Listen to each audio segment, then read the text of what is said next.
This is the Bad Batch podcast on TV Podcast Industries, and we're talking about the Bad Batch Season 2, Episode 12, The Outpost. Where are the rest of your men? Dead. Hexx, Veetch and I. We're all that's left.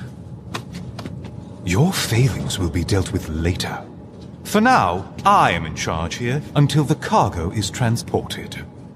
I feel safer already. Look here, clone. You speak to me with respect.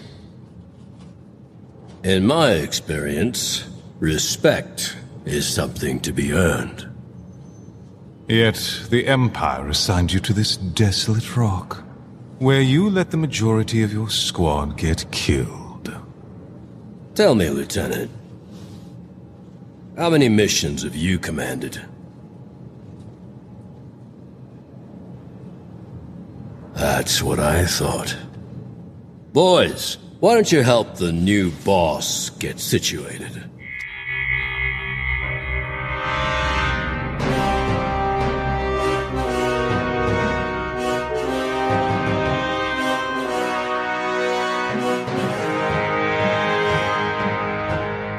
Welcome back to TV Podcast Industries. We're talking about the Bad Batch, Season 2, Episode 12, The Outpost. I'm one of your hosts, Chris. I'm one of your other hosts, Derek. Hello there, fellow batchers. I am one of your snowy hosts, John. Stay frosty. Yeah, poor John seems to have lost his voice a little bit growly on this episode, but I think you can get through this one. Catch, John? Yes. Yes, you were too long on the Hoth planet, and that's the only planet I know. I have a deep snowy and gravelly voice. Well, Slightly breathy as well. Yes, we've got to cut open the tauntaun and put you in it. there you go. For the rest of the day. Yes, and I thought they smelt bad on the outside. There you go. There you go. There you go.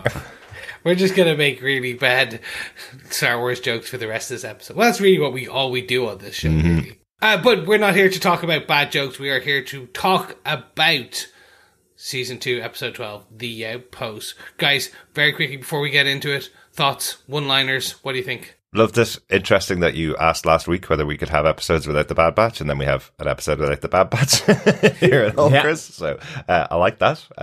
It's Crosshair coming to a big realization. So I think this was a great one. Loved it. Yeah, definitely.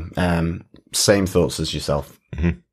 Excellent stuff. Okay, so let's jump into everything. But before we do that, make sure you pop on over to our website at tvpodcastindustries.com, where you can see each and every episode in its glorious splendor. That is also kind of been redone and got a lovely shiny makeover thanks to our supporters over on patreon.com. So please go on over and give it an old look-see. Absolutely. You might enjoy it. This is our 752nd episode of the podcast. So they're all available over there. Wow. And all split out into their own feeds as well. So loads of ways of listening to what you like about TV podcast industries, hopefully. Excellent stuff. If you really like it and want to give us some feedback, you can send us emails to feedback@tvpodcastindustries.com, or you can head on over to our Facebook group at facebook.com/groups/TV Podcast Industries, where we have a spoiler post for each and every episode. Speaking of, should we get into episode details? So Derek, do you want to tell us who gave us what, when, where, and how on this episode? Sure. Maybe not the how, but I'll tell you who. Anyway, the executive producers for the show, of course, Dave Filoni, Brad Rao, and Jennifer Corbett. This episode was written by showrunner Jennifer Corbett. Of course, Wow. because it's a big, big moment for one of our major characters in here. Go, Jennifer. And not only do we have one director, we have two this time. We have Nathaniel Villanueva and Brad Rao, another one of the executive producers. So I think you can tell this is one of the episodes that required everybody on board to kind of had to get it focus right. Exactly. Had to get it right. Exactly. And of course, we'll mention it, as always, story editor for the show, Matt Miknovitz, the guiding hand behind the story. Really? Yes. Yes, John, do you want to tell us what they gave us with your synopsis for The Bad Batch Season 2, Episode 12, The Outpost? Sure. Crosshair is ordered on a mission by the obnoxious and clone-hating Lieutenant Nolan to recover cargo from an Imperial supply depot under attack by local insurgents on the ice planet of Barton 4. Arriving at the depot, it soon becomes apparent that the clone troopers guarding the cargo are severely depleted, with only 3 troopers remaining. Commander Mayday's smile at the arrival of his relief soon disappears when he meets Lieutenant Nolan, who has no sympathy for Mayday's predicament. As they prepare to secure the base and transport the supplies off-world, the insurgents attack, taking with them 2 supply crates and in the process killing off Mayday's remaining troopers Hexx and Veetch. But Lieutenant Nolan blames the clones for the attack, ordering only Mayday and Crosshair to recover the supplies. Tracking the insurgents, Crosshair finds out that Commander Mayday is disillusioned with the new empire that has combat troopers babysitting cargo. The 2 troopers recover the supplies but are caught in an avalanche at the insurgents' mountain base. Mayday is badly injured, but Crosshair manages to carry him back to the Imperial base, where stormtroopers are loading their new combat armor to take off planet. Crosshair requests urgent medical attention for Mayday, but is denied by Lieutenant Nolan, and Mayday dies from his injuries. Lieutenant Nolan considers it no loss, as in his eyes all clones are a waste of resources and expendable under the new empire. Hearing this, Crosshair shoots his superior officer dead before passing out. Slowly waking up, Crosshair finds himself in a laboratory on Tantis, with Hemlock's research assistant looking over him, warning him that if he cooperates, he may survive. That was some episode, guys. Mm-hmm. Yeah. This is this is a 2 for 2 now. We're 2 for 2. In that back to back, we've gotten some really strong episodes that moves the back forward, that moves the story forward, that moves the season forward. Yeah. Absolutely. And let's get into it with our blaster points for this episode. Kicking off with blast point number 1. Crosshair has a new mission. Yes. Straight away, we get introduced to Nolan, who you're ingrained to hate. Oh, absolutely. Like, straight away, they're like, this guy is a capital D-O-U-C-H-E. Like, ultimate. Like, the space variety. He even has a fur, kind of, almost like a fur shoulder kind of like piece on him, on his coat throughout the later episode, and you're just like, okay, yeah, you're just that guy. He's just awful. Yeah, Yeah. he's properly, like, just horrendous. It's just his opening line when he sees the other clone troopers talking to each other. He's like, "Ugh, not clones. I hate using used equipment." And it's just that way he has of looking at the other clones that you're going to hate this guy. Given everything that Crosshair has given up for his belief that good soldiers follow orders, it really rubs him up the wrong way that this is the person that's going to be giving him orders throughout the show. One other thing, just in the background, right at the beginning of the episode, you see some clone troopers who are being relieved of duty or being put into what they think is early retirement. So there's also that background. Crosshair is being left alone. He's sitting on his own, but he's observing everything that's going on around him. So while he is on a new mission, and remember how, not loyal, but I suppose how connected he was to Rampart, he's now off on his own, just being sent on effectively silly little missions in his mind. He's not being sent on something that really uses his experience or the level that he'd gotten to within the Bad Batch. He's being sent on a mission to support this douche. Yeah. No, and that's the thing. This guy is just... We've all known someone like him. Mm-hmm. Where he's just like, well, I'm too important. Like, they even... The way they animated Nolan is that his head is always slightly tilted up. Uh-huh. Like, he's looking down his nose at all times at the clones, at his used equipment that he must use. And that's really just such an interesting way of even animating. It's just like, ew, no, I will not deal with you guys. So, and I enjoy it because they set you up that you want to, they set it up that you want to dislike him from the get-go. Mm-hmm. And which is interesting because you're already set up to dislike Crosshair. Yes. Crosshair is working for the enemy. Yeah. He is working for the newly found kind of the fledgling empire, basically, as we talk about. And again, it's that kind of just, well, is the enemy of my enemy my friend? No, it's just another bad guy. Yeah. Yeah. And I mean, the mission is, it's around cargo. it's high value cargo, but it's been targeted by the insurgents, so they're there to effectively take it off world in order to stop it from getting stolen. And again, as the episode plays out, it's also at this very moment in time, it's probably keeping it a secret, because if the cargo, which is ultimately Stormtrooper armor, gets out, then people will go, well, what's this? It's not clone trooper equipment. Yeah, exactly. And that takes us to Barton 4, where another Hoth-like snow planet. Absolutely. Where essentially, like, I made the joke about the Outpost being, last week was an Aliens kind of homage with kind of the escaped monster, and then I made the joke last episode that this might be a homage to The Thing, and we get an outpost in the middle of a snowy desert. There you go. Hey! So it is. And I did think they were going to go there. I thought there was going to be something in the tunnels going in between, making them all looked like different clones, because you could do it that way. Anyway, very cool. But we get this, and we get introduced to the new characters. We get introduced to another set of clones, which is our second blaster point for this episode.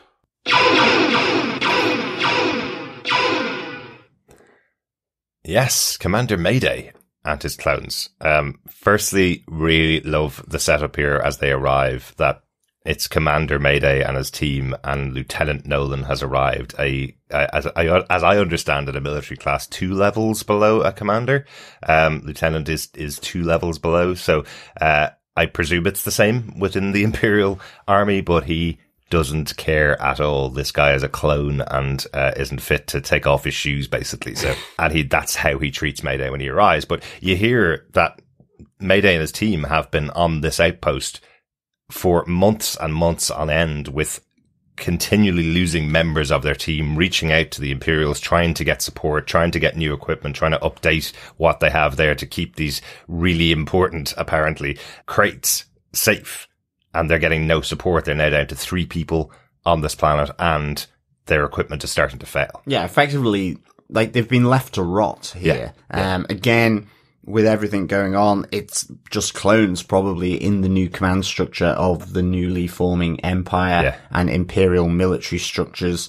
Again, like you say, you know, the insecurity of Nolan here as well, just continuing just how obnoxious he is, that, you know, the smile from Mayday at the prospect of being relieved of duty and going to get some well-deserved rest and recuperation on this difficult posting is kind of just wiped out by just Lieutenant Nolan talking.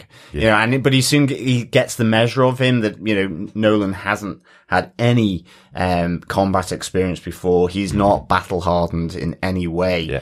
And his leadership experience is woeful. It's pure condescending to anyone that he is in charge of, or indeed two steps above him on the command structure. So, you know, he's kind of properly sort of.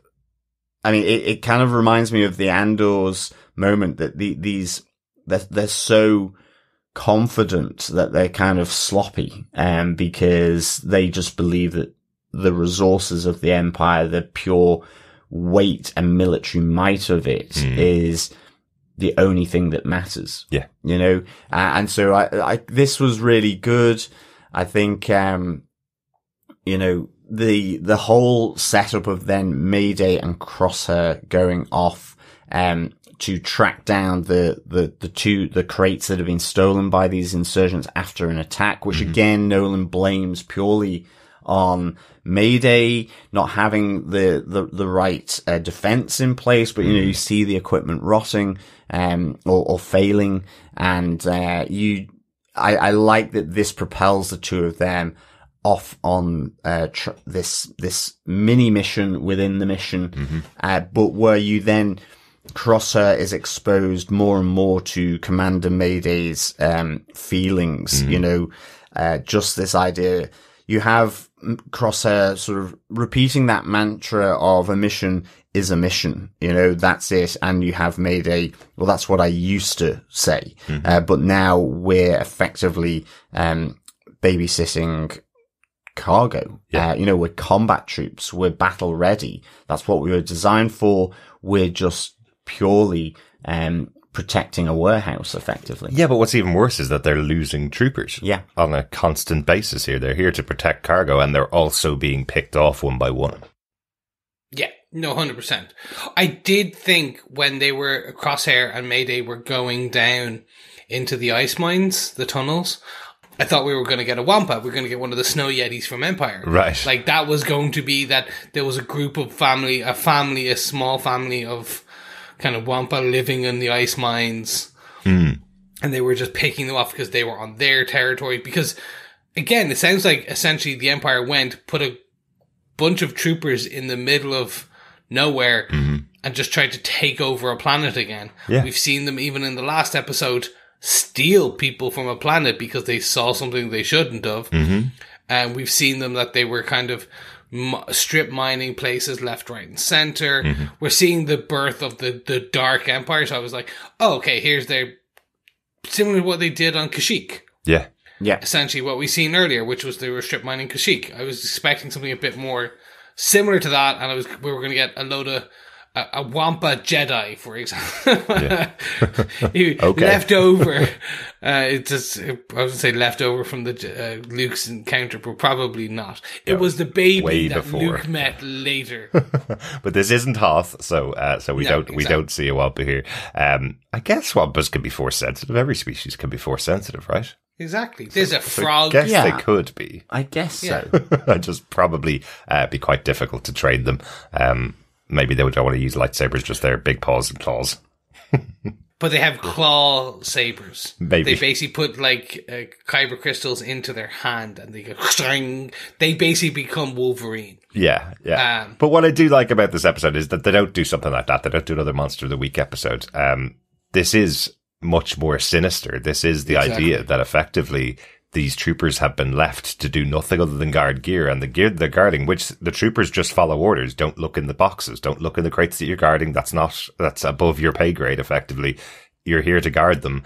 And when they do see some of the broken open crates, it's gear for the stormtroopers, their replacements. What makes it worse is they've been sitting out in the cold and snow with their own gear getting worse and worse and worse. You hear Mayday say to Crosshair, you're going to freeze out here.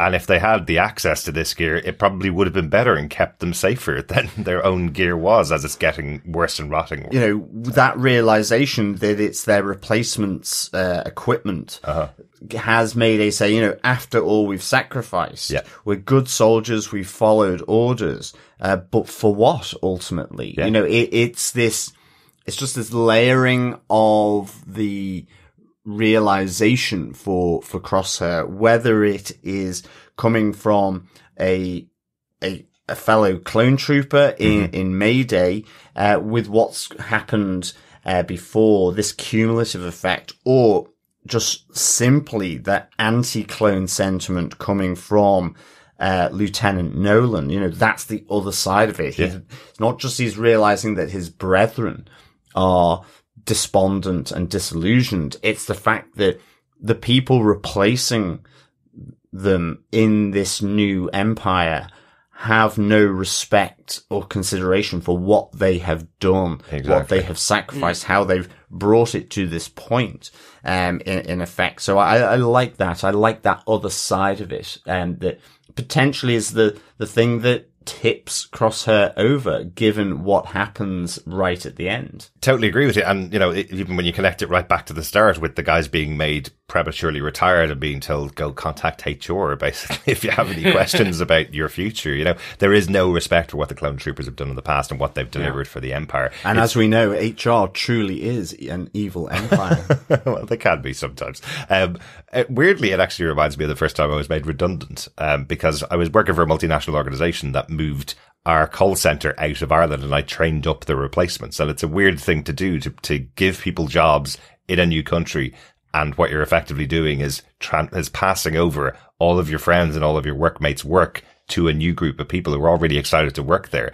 and you've effectively taken all the jobs away from the people that you worked with, including my own. So it's a weird thing. I do have that connection with this storyline here where you're going, hang on a second, why am I the one that's training people that are taking my jobs? That seems odd thing. Thanks very much. You are a Bye clone now. trooper. I am a clone trooper. Because a good soldier follows orders. Absolutely. Yes. At least I got a good redundancy for that, though. I don't think the clone troopers are going to get a good redundancy, unfortunately. I really don't think so either. No, they're going to be marched out the back and shot. Well, that's it. Sent to the glue factory. Yeah. I do wonder, like that I think is going to be one of the stories that we're going to get throughout Bad Batch is what does happen to the clone troopers, because there's no clone troopers left by the time we get to Star Wars A New Hope and Empire. They're all stormtroopers then. So what happened to this gigantic army? So I guess that's what we're going to get over time. And there's only between I think 5 and 10 years between what we're seeing now and the beginning of A New Hope. Something like that. We're not talking it's less than a decade. Yeah, we know that. Someone could definitely tell us in the comments.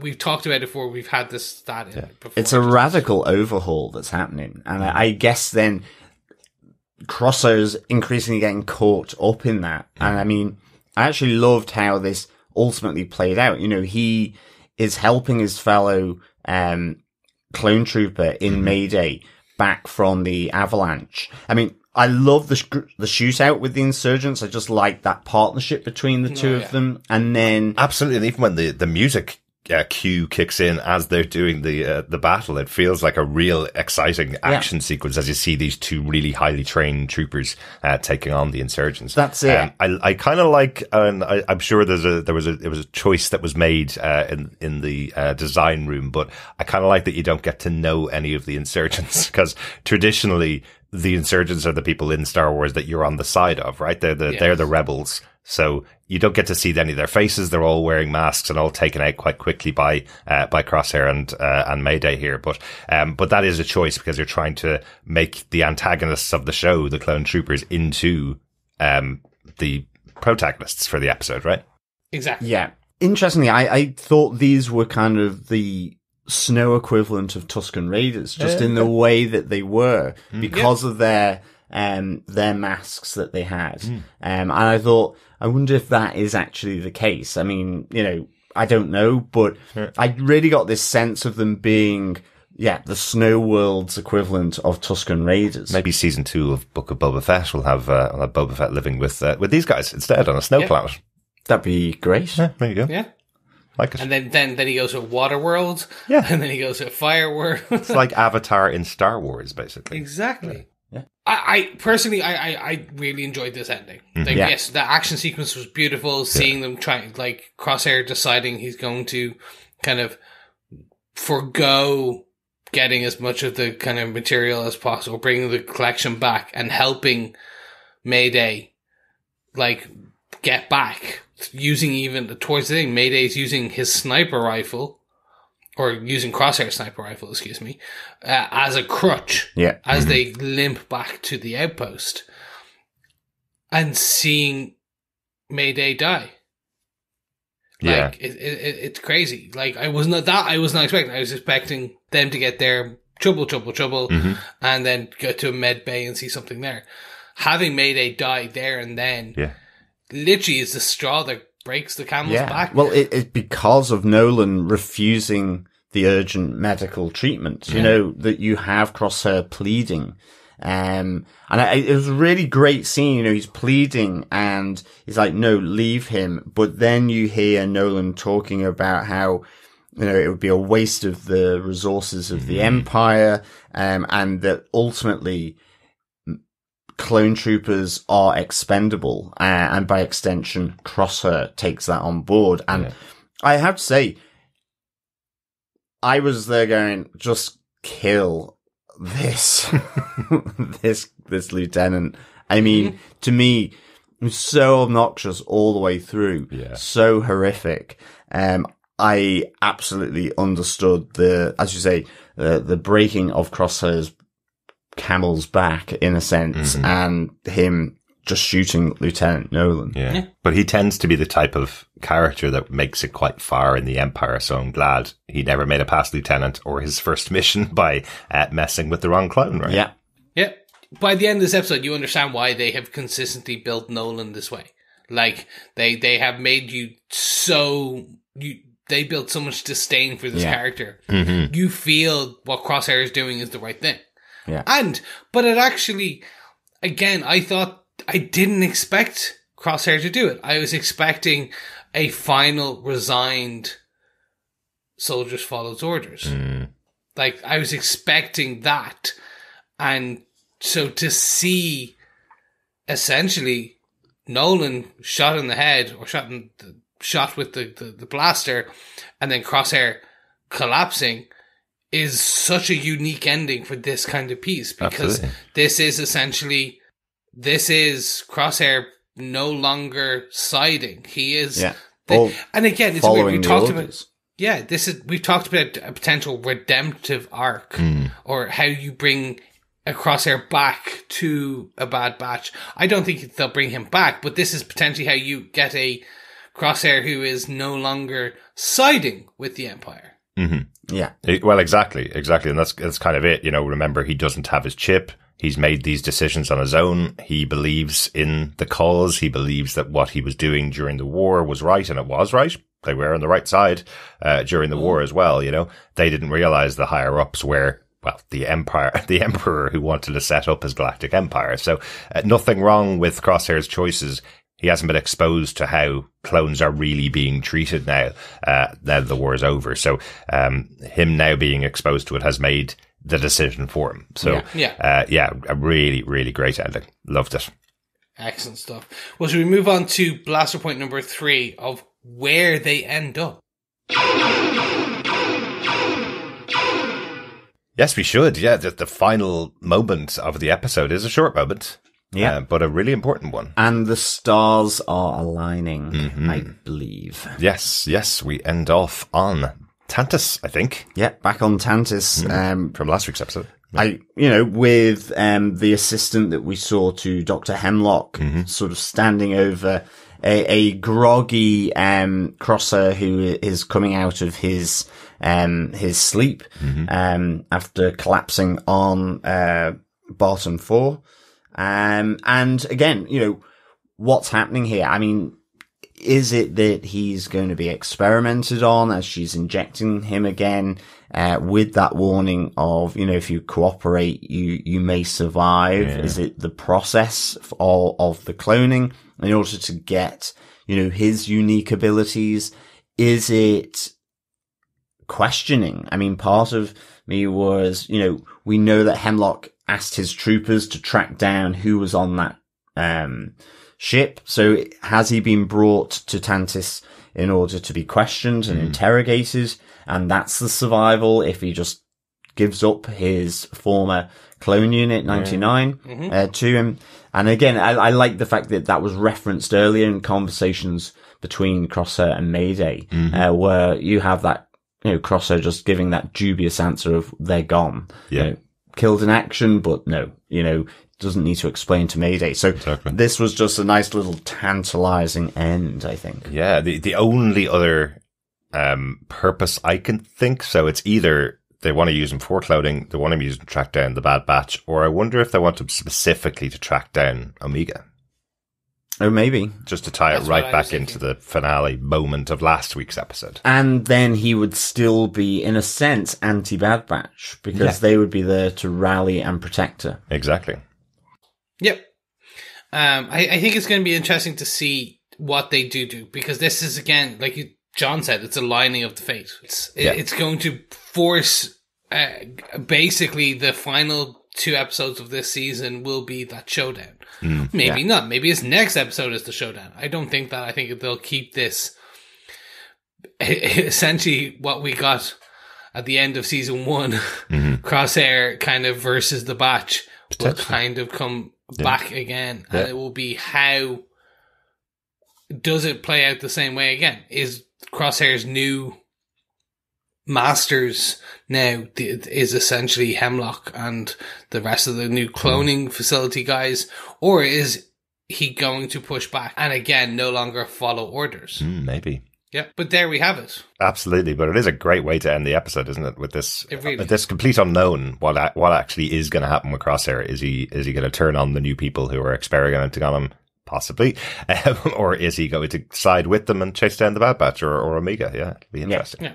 Exactly. Well, gentlemen, that brings us to the end of our episode. Does anyone have any notes for this one? Just a shout out to Crispin Freeman as Lieutenant Nolan, because, I mean, he really sold the obnoxious lieutenant of the new Empire. Yes. To the extent that you're rooting for Crosshair to, punch him or take him out at least. So, a shout out to Crispin Freeman. Absolutely, yes. Great stuff. Anything else from yourself, Derek? Nothing else from me. With that means we must get our final thoughts on paper and out into the world. So, Derek, what's your final thoughts for Bad Batch episode 12, The Outpost?